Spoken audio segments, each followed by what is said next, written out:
Hello.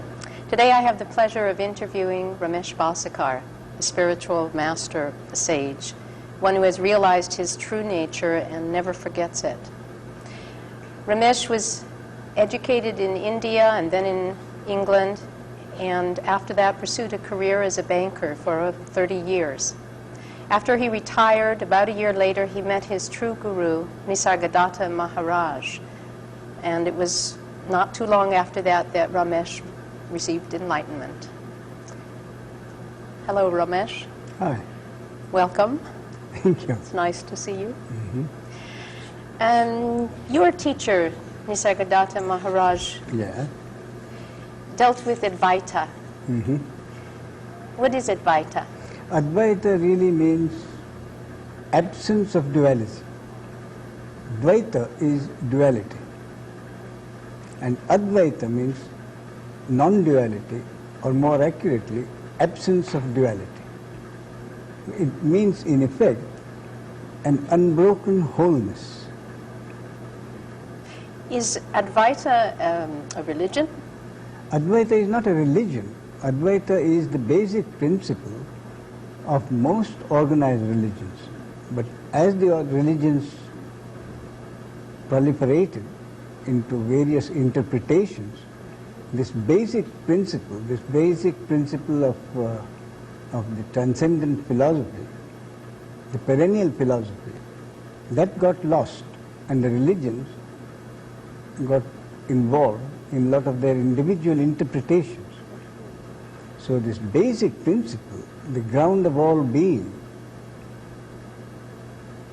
which is call it the absolute or unmanifest, which itself manifests into this apparent universe.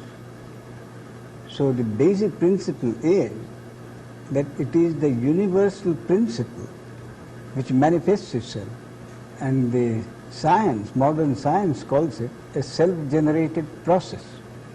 So this manifestation of the universe, which the mystic has always said has been a process which has happened by itself, the scientist now confirms that it is a self-generated process. No one brings it about. It has just happened. Well, what's all the fuss about? I mean, people are seeking enlightenment. People feel like they're in bondage. How does all that come about then? That came about because the individual started thinking of himself in terms of an individual. Actually, what is an individual? The individual is really nothing but an object. The object precisely like any other object. But an inanimate object has neither life nor sentience. The animal, a sentient being, has sentience. So what distinguishes a sentient being from an inanimate object is the existence of sentience, which enables the senses to work. And the human being is a sentient being with the additional gift of intellect. So the inanimate objects plus sentience is the animal, and the animal with intellect is the human being. And the human being, because of his intellect, has separated himself from the universe and has considered himself a separate individual, a separate entity. And the very fact of his considering himself a separate entity, this very separation is the bondage. So now he has created the bondage, he has created the intellect, has created a concept of bondage, and with the concept of bondage, the concept of liberation comes in. So if the individual does not consider himself in bondage, the question of liberation just doesn't come in. Does the individual concoct this idea of bondage, or is it somehow built into life, the misconception that we're in bondage? The misconception that we are in bondage is because of the very concept of a separate individual. Actually, he is just an object. But it is this intellect which has separated him from the rest of the universe. And instead of being merely an object and realizing that it's only an object, an instrument through which totality or God functions, he assumes that he is a subject. The real subject can only be one. All are objects. But he has, the individual human being has usurped the subjectivity of God, or call it the subjectivity. And with this usurpation of subjectivity, he has separated himself. And it is this separation which itself which leads him to all kinds of feelings of misery. The individual thinks he is in misery, and therefore he wants release from this misery, which he calls freedom. So this, he calls his misery, individual misery, as bondage, and wants to save himself from that bondage. So he is seeking means outside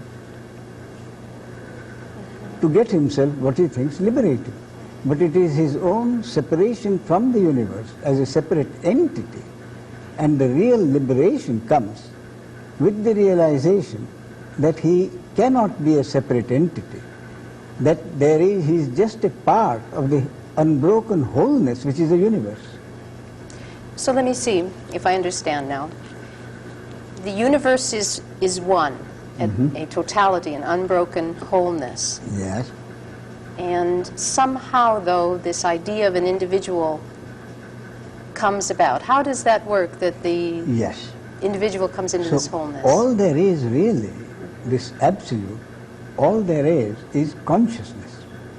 The individual comes in only when there is awareness. There is no individual in deep sleep.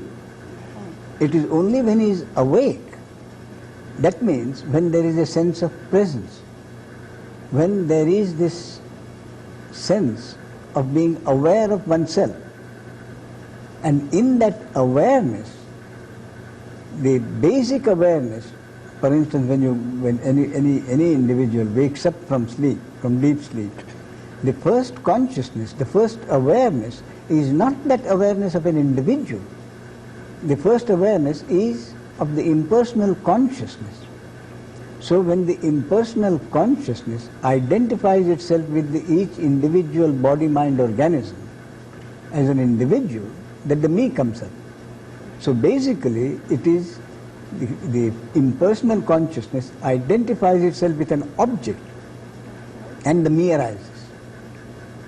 So the impersonal consciousness brings about this individual then? Through identification with each individual organism. That is Then correct. in itself there is no individual. Individual is a concept. It's a concept brought about by the impersonal Consciousness which has identified itself as an individual. Oh. So the whole point is that the impersonal consciousness has identified itself with the individual body-mind organism as an individual. And this identification continues through several body-mind organisms. And in a certain body-mind organism, the mind turns inwards. And then the process of disidentification starts. And the end of this process of disidentification is what is termed as enlightenment. So it is the whole process of identification and disidentification is an impersonal process in which the individual is merely an organism through which this impersonal process happens. So the very idea of an individual entity becoming enlightened is fallacious. That is the basic fallacy. And the ultimate enlightenment happens when this basic fallacy is realized, that it is a fallacy. So the realization of the fallacy of the individual is enlightenment, which in other words means a disidentification from the individual organism and an identification with the unbroken wholeness. Well, then impersonal consciousness gives up its identification and realizes its own true nature. Its own true nature. That is so the whole process is impersonal. So the individual is a play character. It comes into being, it goes out of being. Yes. It is a character in this play that is life and living. Now, from the viewpoint of the individual, though, as an identified individual, Yes. Even if it is impersonal consciousness, that's not the ordinary thinking. Individual has an identity, a me. For instance, I'm sitting here talking with you. Yes. It would appear that I'm an individual talking Yes, with you. but then what has turned you into a seeker? You are an individual talking to me as a seeker. Yes. So what are you seeking? Well, I'm seeking. Who wants to know what? Yeah. Who is seeking what? So the whole point therefore is that impersonal consciousness at a certain point in a certain body-mind organism has created a thought in the brain of that individual organism which leads that organism to find out his true nature. So that is how the seeking has begun. So it is not that Rifka is seeking anything. The impersonal consciousness is seeking its own source through a body-mind organism which is called Rifka. Yet, on the other hand, you were saying that there is no separation in this impersonal consciousness. It's a one totality of consciousness. It's one totality. So, in that sense, This one totality, that is the consciousness at rest, in which consciousness is not aware of itself. The moment the sense of awareness, I am, arose in that consciousness at rest, the consciousness became aware of itself. And awareness means a duality. To be aware, you have to be aware of something. So in that unbroken wholeness, the consciousness in its state of rest, in its original state of rest, there was no need for it to be aware of itself. So when this sense of I am arose in that state of consciousness at rest, which the scientist calls the Big Bang, then this awareness arose, and the awareness, with that awareness came this duality. And with that awareness came this manifestation. And the manifestation, once it arises, the existence of the manifestation depends on its being observed. And for its being observed, the manifestation needs space in which the manifestation, the three-dimensional object, can be extended, and time in which that three-dimensional object can be observed. So all that is really happening is that once the manifestation has come into being, observing is taking place, and for observing to take place, the observing takes place through individual body-mind organisms. So each individual organism is an object through which the impersonal consciousness observes its own manifestation. now, so far in this story, there's identification or not? Is the me necessary for this observing to take place? No. The me comes in only after the basic duality of the observing taking place through an observer object and the observed object. For the observing to take place, there has to be an observer object and the observed object. When the observer object assumes this subjectivity, then this dualism comes into being.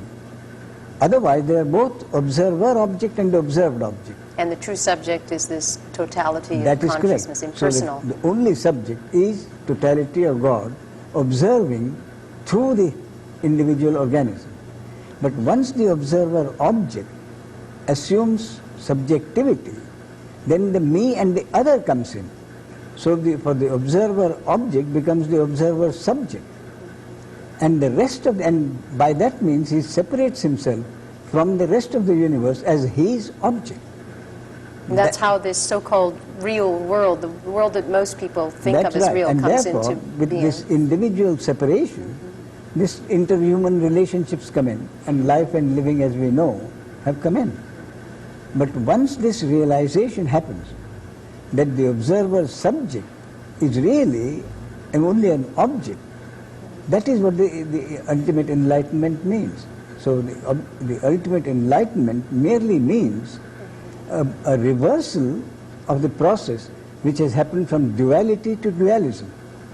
So the reversal from the dualism to duality, when the observer object realizes that he cannot be a subject, that the only subject is totality of God, and that he is only an object through which observing takes place, then the usurpation of the original usurpation of this subjectivity is given up. And the observer object no longer considers himself as a subject, but that he is merely an observed object like anybody else, and that he is an instrument through which the observing happens, and he is merely an instrument through which totality of God functions and brings about such actions as are considered necessary. So at some point, this identification comes about, Yes. and this separation happens. Yes. Does this identification come about spontaneously? It does. So there's an object, and then all of a sudden it's an identified. It thinks it's a subject. It's an Yes. object that now has some Assumed subjectivity. And with that, the me has come into being. And that's what our lives are usually all about. That is correct. Seems like from the time we start to identify ourselves as children, Yes. as a separate being. Entities, yes. And in fact, as we grow up, we get that identity more and more strongly. That's correct. It seems like it's a natural part of life, Yes. and our growing up to become identified. And then, as you said, some of us, somehow that idea of seeking also comes about That is spontaneously. yes. Why does it happen in some objects and not in other objects? Why should it not? It's part of the process. It's part of the evolution. Evolution which goes on from first the consciousness identifying itself. The process of identification continues through several body-mind organisms, through several lives. And in a particular organism, when the thought occurs or some event occurs which turns the mind inwards, the process of disidentification starts. You've mentioned twice now there's several lives, and as I understand it, there is no real me. So is this the concept of reincarnation? And what is it that would reincarnate? Nothing is reincarnated. New lives are created, new body-mind organisms are created, so that this process of evolution will go on. Impersonally. The impersonal, the whole process is impersonal. But for this evolution to go on, new lives, certain actions are created, those actions have effects. So this causality is the basis of the functioning of the universe. So for certain actions to happen, new body-mind organisms are created in new generations so that fresh actions will take place. And so action and effect, the effect becomes the cause. And this is how all life and living is all about. It's based on causality. Well, then somehow there's some train of cause and effect passing through various births. The cause and effect relates only to actions and not to the individual. And it is in the functioning of totality that actions happen. And the organisms, the various body-mind organisms, are there merely for the actions to take place. Okay, so in one of these, yes, it seems to spontaneously come about yes. that a supposed individual yes. gets the idea of seeking wanting to know what this is all about. So the individual wants to know what his true nature is. That is what the seeking is all about. And the seeking really, as I said, at the basis of it is the impersonal functioning of totality. The impersonal consciousness identifies itself, and the identification continues for several births, and when the mind turns inwards, the process of disidentification starts, and that goes through several body-mind organisms, through several lives, but the lives are different organisms. They do not refer to the evolution of any single entity. There is no such thing as an entity. So the process goes on through different objects. So the process goes on, and for the process to go on, new body-mind organisms are created.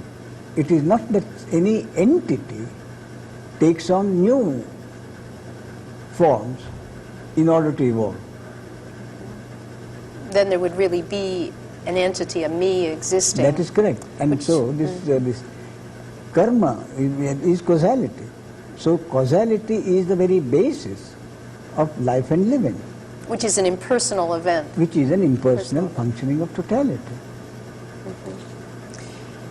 It seems rather strange, then, that some of these objects in this story should begin to be seekers and seek release from the story. Yes. But it does happen, and they find their way sometimes to gurus like yourself or teachers. Yes. It's hard to get away from the idea that there's an individual who's fated to go somewhere, and that it's simply an impersonal story. It's hard to, of course, that's probably built in, that it's hard to understand that. That is correct, yes. But what is it that brings a disciple together with his guru? The disciple and the guru are part of this process of the impersonal consciousness seeking, first identifying itself and then seeking its own source. Part of that impersonal. It is, both are the interrelated concepts of that process. Now, some of these identified individuals never entertain this process. They go about their lives being born, growing up, dying, without ever thinking about enlightenment. Because those organisms then are still a part of the process of identification. And in that evolutionary process of identification still going on, the question of seeking doesn't arise. So it is only after this mind has turned inwards that the process of disidentification or the process of seeking has started. Now, all that you're telling about right now seems to be from the perspective of the individual going through this process. No, on the contrary. No. As I've told you, the whole process is an impersonal process, and the individual organism is merely an object through which this process is happening. So the basis is really not the individual. The individual comes into trouble, thinks he's unhappy, and he's an unhappy seeker because he thinks in terms of an individual wanting enlightenment as an object. Right. So part of the understanding, part of this growing up spiritually is to realize that the individual is really basically only an object, and no object can become enlightened. Basically, the sentient being, the human being, is basically still an object. So what he really is, his true nature, is only consciousness. Right. So the very first glimmer of understanding arises when he realizes that he cannot be an object, that which works through an object must be something other than the object. So that begins the seeking for that which functions through the organism. Is this the sense of I am, sense of consciousness that the seeker begins to get a glimpse of? Yes. the seeker begins to get a glimpse that his sense of presence, this consciousness, in deep sleep he is not aware of anything. So it is only when he is conscious, when he wakes up and becomes conscious, only in that awareness does this question come up. Only when he's awake. Only when he is awake. So what is really present? Consciousness. It is consciousness, which is the sense of presence. Yeah. But And within, the sense of presence is present in the waking state, and the sense of presence as a me is absent in deep sleep state. So this alternating presence and absence of the sense of presence is the very basis of existence. Existence is based on duality, that is interconnected opposites. Everything is moving, everything is changing, and this change is based on opposites. But the human individual thinks those opposites are separate and that he can compare and choose between. So he wants to be good to the exclusion of bad. He wants only beauty to the exclusion of all ugliness. But the beauty and the ugliness, the good and the evil are interrelated objects, are interrelated concepts, and one cannot exist without the other. So this me thinks in terms of opposites, though he believes that one part of the opposite is true. He cannot hold on to both opposites at the same time. And if he's conscious of both, then his unhappiness won't be there. The basis of his unhappiness is his wanting one as opposed to the other. He's wanting one thing, and he's not realizing that the one cannot exist without the other. And this seeing both together does not happen normally, because the human perception is based on the fact that it can only see in a limited way. It cannot see the whole picture. And that this indeterminacy of not seeing both opposites at the same time can be seen in this paradoxical cube. How does that work? In this paradoxical cube, when you see it as a cube, you watch it as a cube. It seems to flip. First you're looking down on it, and then you're looking up at the So the from face of the cube keeps on changing, shifting. But the camera doesn't change. I mean, the camera sees the cube continuously as a cube. It is only when you see it, camera doesn't see it as a cube. The camera sees it only as a figure. So only when you, because of the intellect, sees the cube as a cube and not merely as a figure of certain lines and a combination of lines, then you see it as a cube, and therefore this flip-flop happens, you see. I want to understand what the form is. I want to give it a name. So once you give it a form as an object, then it changes. But if you see it as part of the totality, then you see the totality as based on interconnected opposites. And this would be impersonal. And this would be the impersonal seeing. But it's not the case for the me. The me is either going to see it one way or the other way. That is correct, you see. And you see, once you see that this flip-flop occurs only because you see it as a cube and not as in its original general basis. So when you see the universe as totality, then your unhappiness doesn't happen, because then you don't keep choosing. So enlightenment is merely the understanding that this universe is an unbroken whole, and that the opposites are interconnected, and that the change is the very basis of life and living. Therefore nothing can be constant. So what the human being is unhappy about is that he keeps chasing security. And what this understanding is all about is that there can be no security, because life is based on opposites, and whatever exists now is bound to change. Life is a flip-flop. Life itself is a flip-flop. Understanding that brings about a sense of quietude, a sense of peace. Now, this brings up another thought. I've heard you say about enlightenment that there's a transformation in the perceiving. Somehow Yes. that You see- what was unreal. Yes, actually, how did this enlightenment first happen?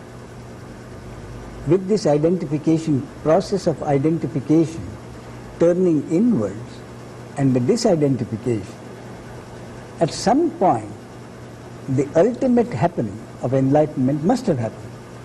So what does this real enlightenment mean, or what did it mean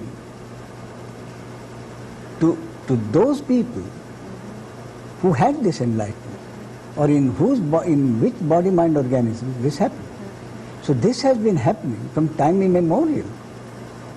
This understanding of this perennial philosophy, this sudden understanding or sudden realization of one's real nature, has been happening in every part of the country from times immemorial. And what it really means is that there is a sudden intuitive insight whereby there is a radical revision, a radical vision of transcendence. And this radical vision of transcendence, what it really means is that in that vision of transcendence, the reality gets transported into a totally different dimension. That is a real flip-flop, and it is a permanent understanding. And that understanding becomes that the reality as we see it, as is perceptible to the senses, is not the true reality. And that there is an experience, an actual experience, that the real reality is the unreal. What seems to us unreal now is experienced as reality. And what appears to us as reality to our senses, is really only an appearance. So this sudden vision of transcendence has been happening from times immemorial. So this event, which is enlightenment, which is called enlightenment, it sounds like a change in two dramatic ways, at least. And one is that a true flip-flop of perception that you were describing. No, it's no longer a flip-flop. The flip-flop ceases. The flip-flop existed because the unbroken wholeness was not realized. So the basis of this understanding, or this basis of this radical vision of transcendence, is that the individual really has no free will. That all that is happening is an impersonal happening. And that the individual who had so far considered himself as an individual entity is really not an individual entity at all, but merely an object or an instrument through which totality functions. So the basic essential difference is that the sense of personal entity, the sense of personal doership, the sense of having a personal free will drops off. That is the basic thing. And what the average person finds it extremely difficult to give up is a sense of free will. So the sense of free will, or the sense of personal doership, has to drop off. And the dropping off permanently of that, not merely an intellectual understanding, But the maximum possible total conviction that he really is not an individual entity, but merely an organism through which the totality functions, means a surrender of his free will. And if there is no free will, obviously there is no individual doer. So when enlightenment happens, all that really drops off is this sense of personal identity, the sense of personal doership, and not anything else. So the identification with a body-mind organism must continue. Because the body-mind organism to function has to have identification. So whether it is Jesus Christ or Buddha or Ramana Maharshi or anybody, any sage, when he is accosted, he would respond. That means the identification with the body-mind organism still continues. But yet there's somehow some intuitive knowledge that that identification is an accident of... No. The identification with the body-mind continues. So this sudden radical vision of transcendence is the transcendence from identity with an individual to an identity with the unbroken wholeness. So what happens is the individual identification drops off, which is in effect automatically an identification with the unbroken wholeness. But yet they're still functioning through that individual. The functioning of the body-mind organism continues without a sense of personal doership. And what works through the body-mind organism is a working mind. So what drops off is the thinking mind, which is the sense of personal doership. And it is the thinking mind which considers itself the doer. And the me. And the me. The thinking mind is the me. Me as the doer. Now, when the body-mind organism continues to function with the sense of identification, the sage continues to say me and mine. Otherwise, he wouldn't be able to function in this. But he says me and mine with the deepest possible understanding that this me and mine refers only to the body-mind organism, that there is truly no owner of that body. The conviction is that I am not the body and the body is not mine. Therefore, in other words, the identification thereafter is with that unbroken wholeness. And this, when this first radical understanding happened, these people knew that it was something which could not be easily passed on to others. It had to happen. So they didn't bother to become religious leaders.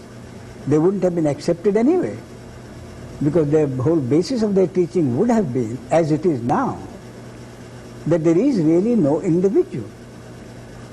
So what they did was just continue in their lives as if nothing had happened.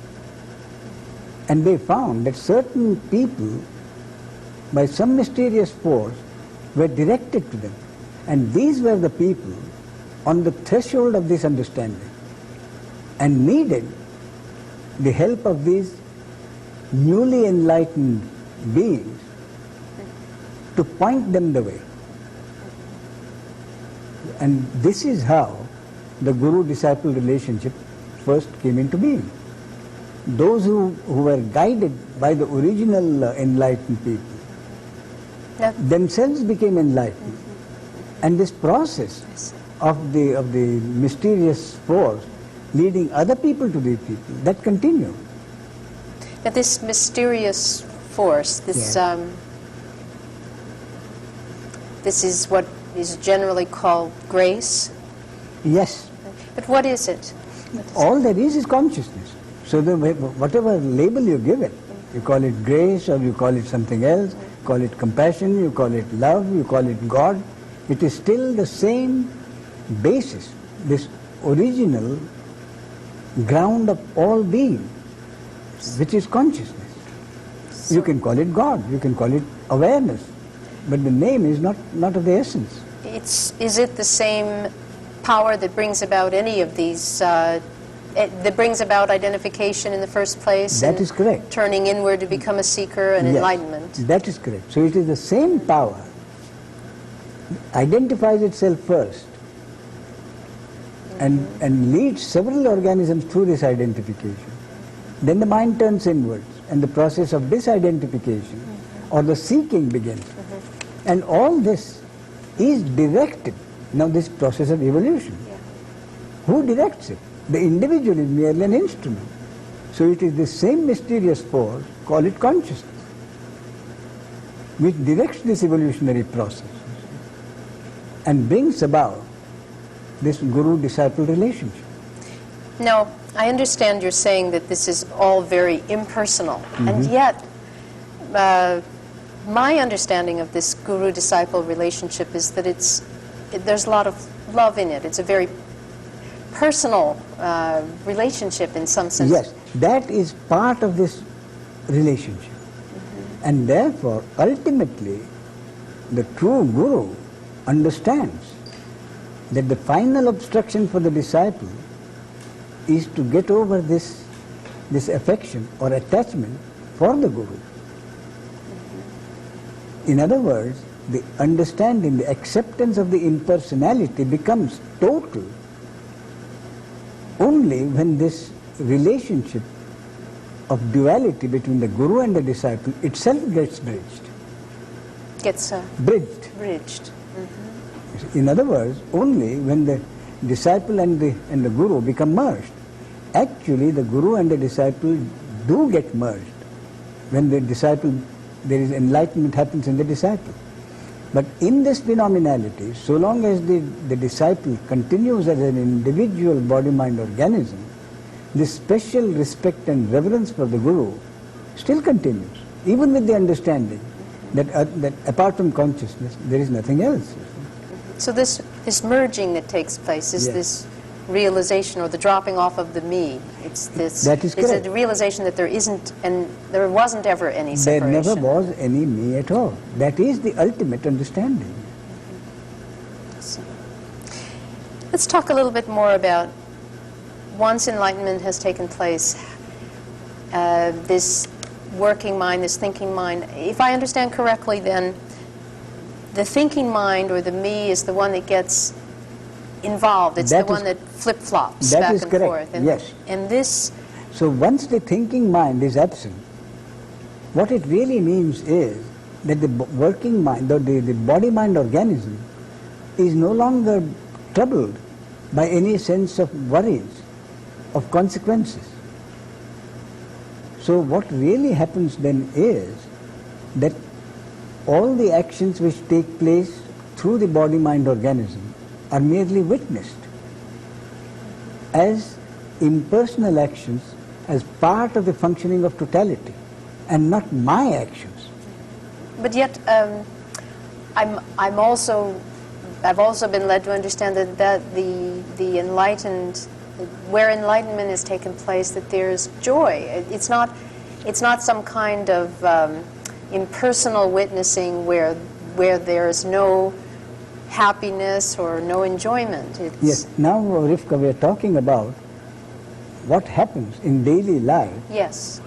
After enlightenment has taken place. How does the body-mind organism function? Yes. Right. The body-mind organism functions, and the actions which take place through that body-mind organism are witnessed not as his actions, but as part of the functioning of totality. And the concomitant understanding is really not concomitant, it's the same understanding, that just as the actions which take place through this body-mind organism are not my actions, there is the understanding that the actions which take place through some other body-mind organism are not his or her actions. So if at any time the actions which take place through another body-mind organism are not relatively beneficial for this organism, then with that understanding, the other person, no longer a person, is no longer considered as an enemy. So that is the biggest biggest result of this understanding in life. And so this love which arises the love is the result of this understanding, that there is no entity as himself as the doer, nor is there any entity as the other.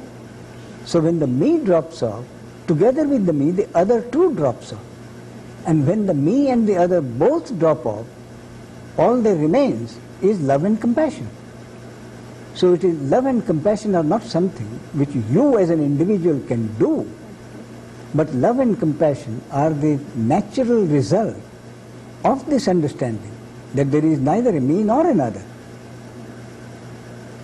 You know, here's what strikes me as strange, and no doubt it's this human intellect which can only comprehend flip-flops, but it sounds wonderfully personal in a way, this compassion, what is this impersonal love, this impersonal compassion sounds so alive. The sense of impersonal is...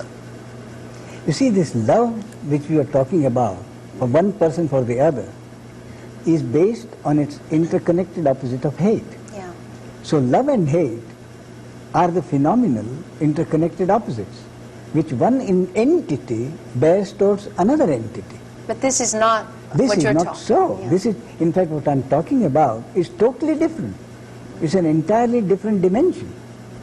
Different Therefore, dimension. this love and compassion, which is impersonal love and compassion, which arises merely or simply because this separation between me and the other has dropped. So this, what remains, is the love and compassion, which is the very basis of the understanding. It's almost like a natural state. It is a natural state. It is not all. It is a natural state. See? It is the natural state. What about death, Ramesh? What happens where enlightenment has taken place? How is death viewed? You see, viewed is right. Actually, there is no difference. A body-mind organism, when it dies, it dies. And at the moment of death, where the body-mind organism is dead, it makes no difference whether the body-mind was one in which enlightenment had happened, or it is a body-mind organism in which enlightenment has not happened. It is still an object made of the 5 elements. So the body-mind object gets destroyed. So any object that is created is destroyed. Any object which has been integrated gets disintegrated. So what really dies is only that which has been born, and that is an object. This impersonal consciousness then was never born. Impersonal consciousness was never born. Impersonal consciousness is all there is. Within which objects... Within which all this manifestation has arisen. So these objects born and dying and born and dying is happens... part of that appearance. Within impersonal consciousness. So then life, death, it's just... are merely events. Events. In this functioning of totality. Actually we talk of death. Yeah. But in our body-mind organism now, deaths are creating, births and deaths are happening continuously, now, this moment. This body is composed of cells. And the cells in this body, in any organism, get created and destroyed every split second. So from the point of view of the cell, birth and death is happening almost simultaneously. So because we have a longer time comparatively, relatively longer time, 60 years, 70 years, 80 years, 100 years, therefore when the me thinks in terms of death, the me can understand that the body will die, but the me does not want to die with the body. So with this understanding, the me is already dead. How so? The me as the doer, with this, yes.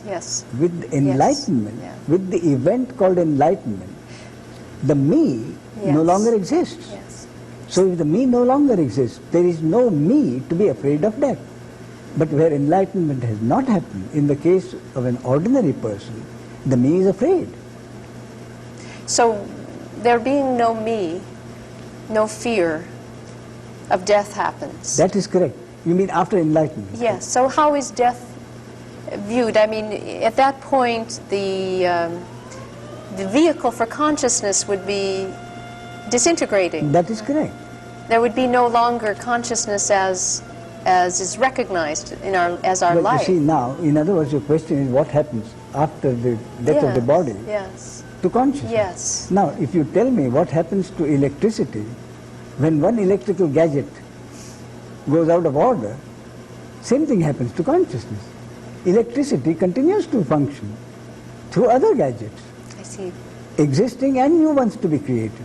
So the So consciousness continues to function through existing body-mind organisms and new ones to be created. The question then comes from the intellect. The question comes Right. from the intellect, from the thinking mind, from the me, Who is afraid of who is afraid passing away. of passing away, doesn't want to do Yeah. that. Therefore, this morbid question, all right, I understand the body will die, but what happens to me? Yeah. And it is satisfied to at least to a certain extent when the me is told, just to satisfy the child,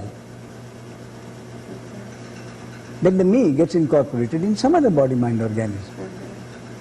But there is no me, and this the Buddha has made very clear. He said there is no soul to be transmigrated.